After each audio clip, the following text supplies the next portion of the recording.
नाही तर आज आपण बनवणार आहोत एकदम सोपी आणि हेल्दी मेथीची भाजी. तुम्ही मेथीची भाजी कशी बनवता तशीच सिंपल की त्यामध्ये डाळी ॲड करता. आज मी तुमच्यासोबत माझी इझी पद्धत शेअर करत आहे. तर सर्वात आधी मी मेथीची भाजी नीट साफ करून घेतली आणि 3 ते 4 वेळा स्वच्छ पाण्यात धुवून घेतली. आता गॅसवरती कढई ठेवली आणि त्यामध्ये 2 ते 3 चमचे तेल टाकलं. 3 ते 4 लसूण पाकळ्या आणि 3 ते 4 बारीक चिरलेल्या मिरच्या टाकून घेतल्या.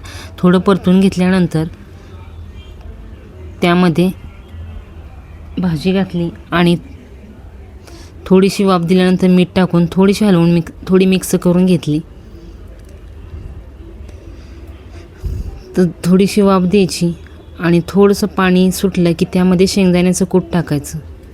तर मी त्यामध्ये 2 चमचे शेंगदाण्याचं कूट टाकलं आणि परत एकदा व्यवस्थित मिक्स करून वाफ देण्यासाठी 5 ते 7 मिनटं ठेवून दिलं.